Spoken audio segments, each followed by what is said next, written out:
What's that sound? It's For Amusement Only, the EM and Bingo Pinball Podcast.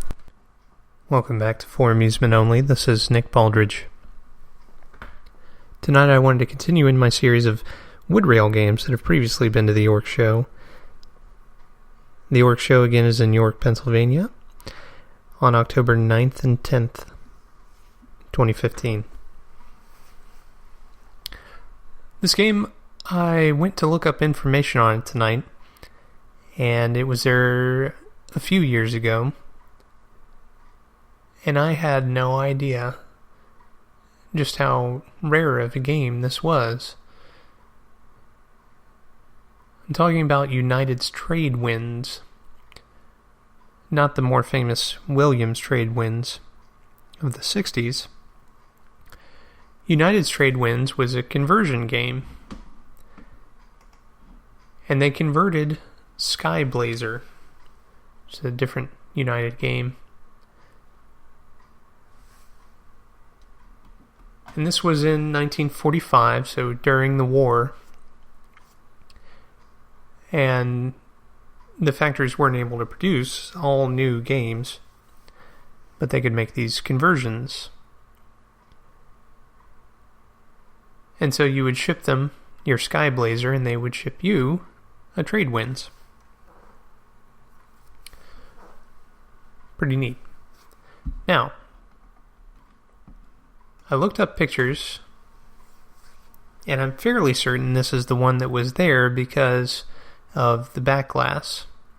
Looking at the playfield,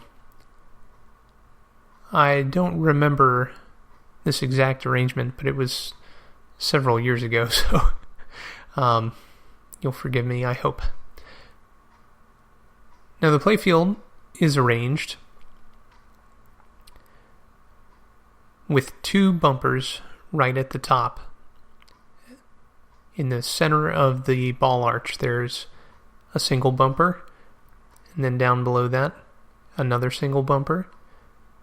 Below that, a rollover, and then a chevron of 5 bumpers.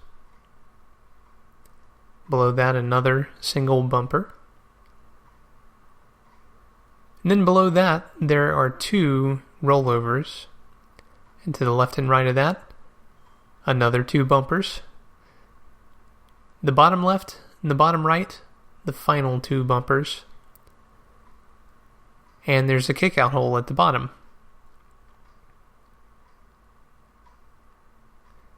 Now, your goal is to unlight every single bumper on the playfield. It's a sequence game. And the idea is that you're traveling around the world, and each numbered bumper is one of your stops.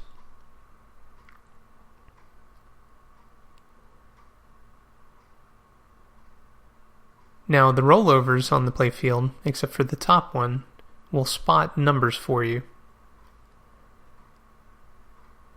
So when you unlight certain groups of numbers,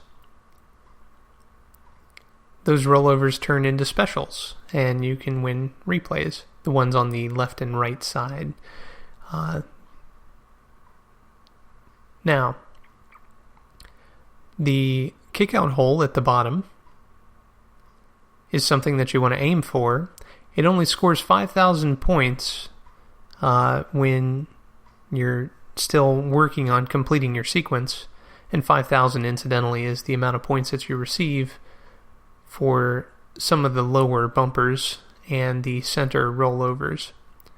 So you're almost guaranteed to get at least 5,000 points per ball, but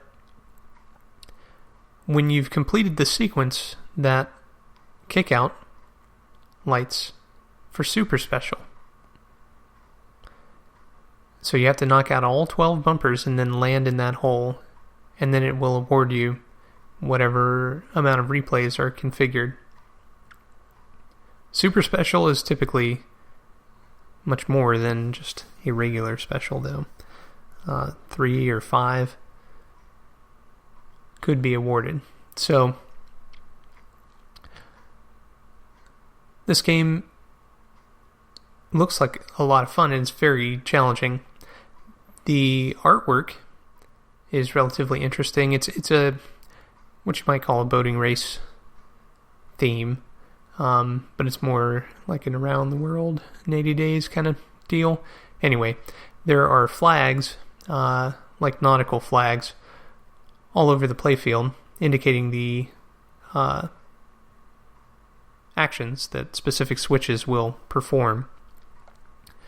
Up at the top, around those two passive bumpers in that unusual arrangement near the top, there are two flags kind of floating around. And then the back glass.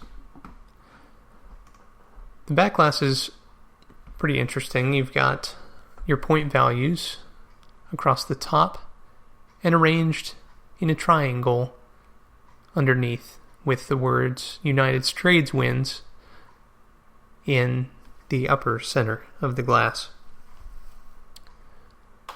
Down at the bottom you have the numbers 1 through 12 listed and a compass.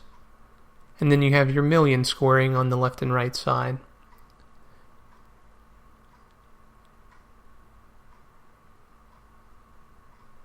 I'm sorry, it's not your million scoring, it's your 100,000s and then your millions. And you have a picture of several boats sailing away in a geometric pattern on the ocean. It's a pretty cool back glass, and it's even better to see it in person. The picture on the Internet Pinball Database is heavily flaked, and it doesn't represent that back glass in all its glory, at least that I remember. And again, maybe I'm thinking of an entirely different game, but it had the name Trade Winds, and it certainly wasn't the Williams metal rail, so I don't know. Anyway, hopefully this was there. It certainly looks like a fun game. I seem to recall it being really fun. I played it quite a bit. If this was the game. It's terrible forgetting things. Well, that's all for tonight. Thank you again for joining me. My name again is Nick Baldridge. You can reach me at foramusementonlypodcast@gmail.com, or you can call me on the Bingos line. That's 724-BINGOS1, 724-246-4671. You can listen to us on iTunes, Stitcher, Pocket Casts, via RSS, on Facebook, on Twitter at Bingo Podcast. You can follow me on Instagram at nbaldridge, or you can listen to us on our website, which is foramusementonly.libsyn.com. Thank you very much for listening, and I'll talk to you next time.